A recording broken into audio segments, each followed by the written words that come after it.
So it's interesting, like when you go through such an event like this, you really find your friends, the people that are really about you, the people that, stick to the guns, stay to the words, and saying like, hey, if you ever need anything, like let me know. Like I'm always a phone call away, or I'm down the street, this and that. You know, Unfortunately, you will find out some people will not be there for whatever reasons. But fortunately, you really do find the people that are there for you. And I like to give a shout out to JB and his family. I don't know what these things were called, but like in the front yard, picture to follow, obviously. It says a huge sign like "No one fights alone." Yeah, it pulls on heartstrings. Like, there was no question throughout this process, like who my good friends were, her good friends are, and our mutual good friends and our family were.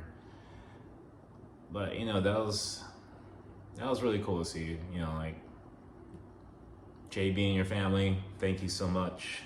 I know I've said that, her parents have said that, she has said that a billion times, but like I realized like the first year of Jennifer being gone, like things were real, but also things were like pretty numb. And just now that I'm making these videos, it's like I'm really like processing like the raw emotion like for the first time, because like there's nothing to distract me unless I choose to distract myself with some like whatever, skateboarding or just concerts or just going out. So just like things are raw here, people.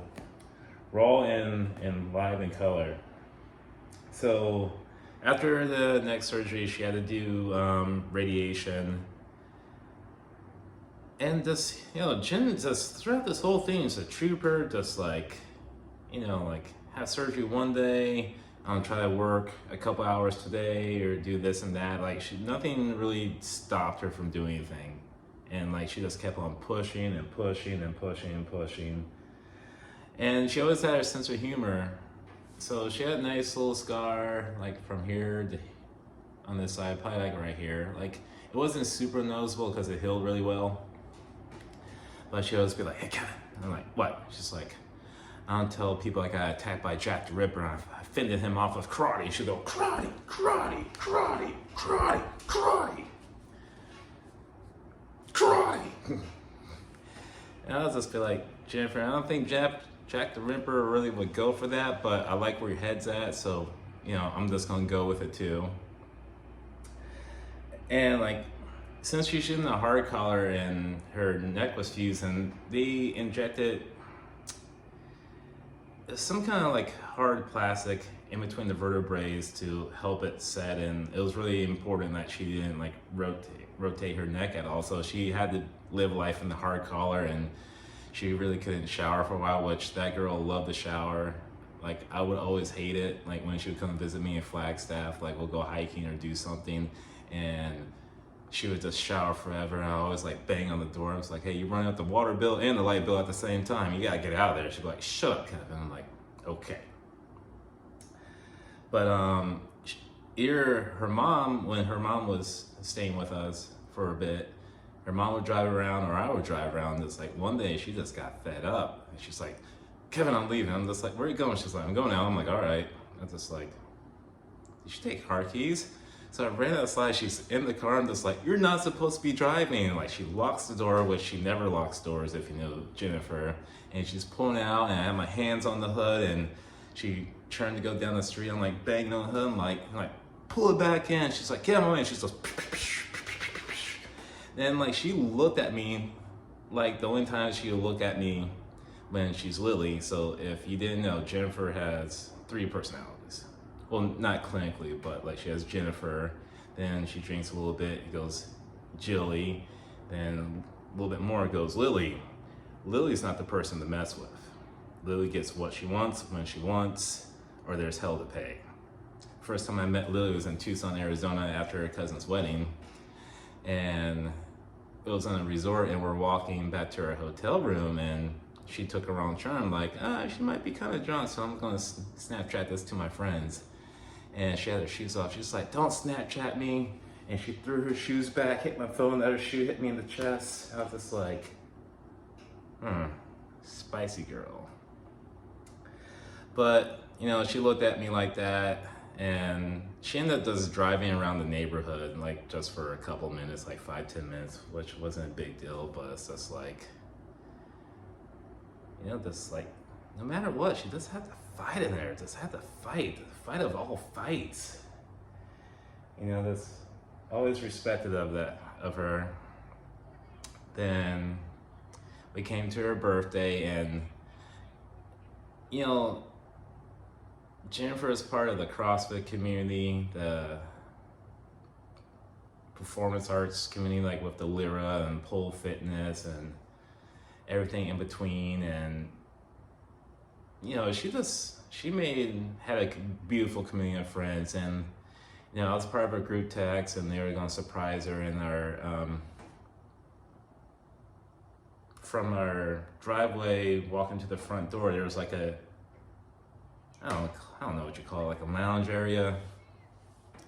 And then they brought a whole bunch of chalk and stuff and wrote like happy birthday messages to her and whatnot. And I mean, that was,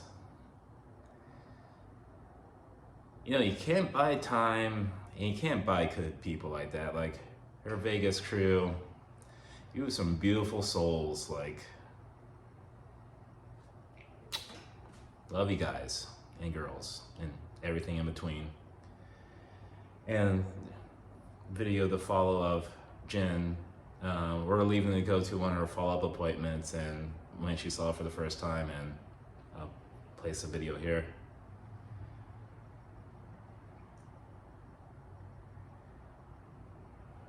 Then, you know, we finally became, after X amount of treatments of radiation, she got done and she got to ring the bell. And I remember as she came home, I was making dinner and she had something behind her back. She's like, "Hey Kevin, I got something." I'm like, "Sweet, you bought beer?" She's like, "No." I'm like, "You got me scotch?" She's like, "No." And she brings out the helmet. She's like, "This is probably like $23,000. I'm just like, "I'll keep it." I ended up just nailing it to the roof of the garage. So like when I'm working out in the morning, I can see that thing. And I was just like, you know, Jennifer didn't quit. I'm not gonna quit on this workout. I'm gonna get my sweaty, lazy ass off the floor and keep on pushing. Call to action for this video. So if you're a caretaker of a loved one, or if it's your significant other and you're in this kind of role,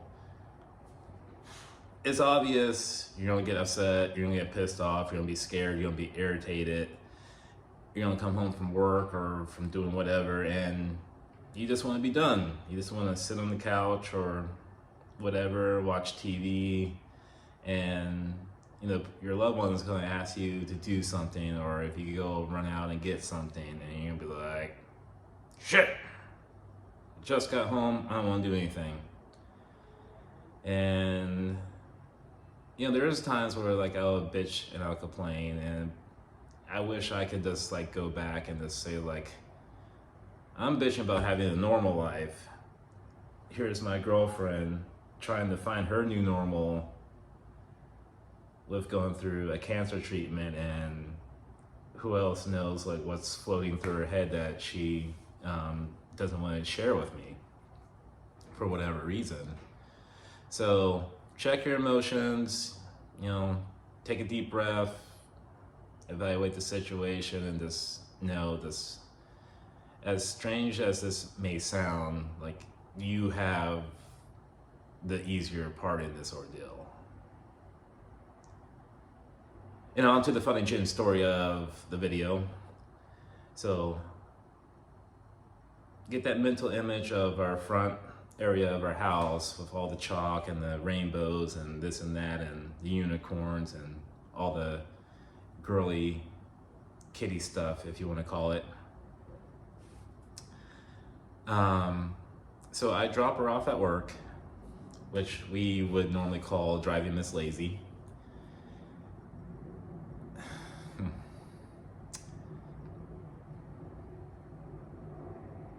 Yeah, driving Miss Lazy.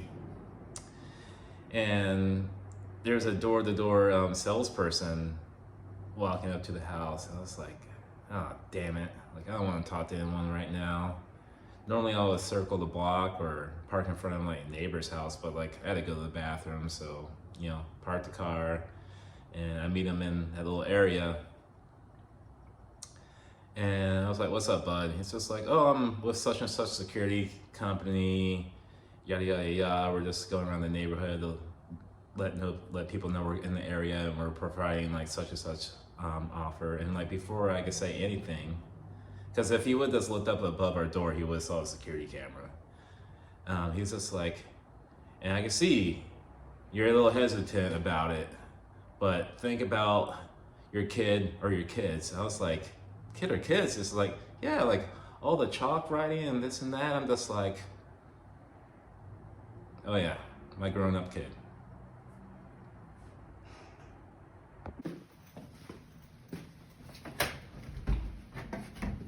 Oh my gosh, who did this? Obviously your friend. Who did this? Oh, look at it.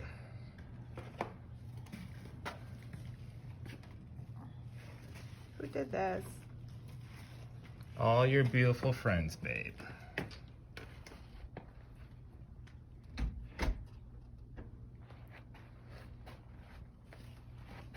Oh my god.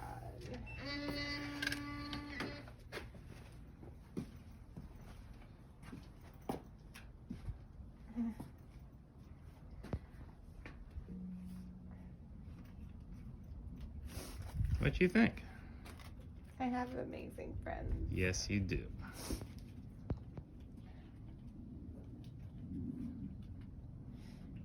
Well, say something to your amazing friends, babe. Oh, you motherfuckers are always making me cry. And I hate crying. But I love you guys. This is amazing.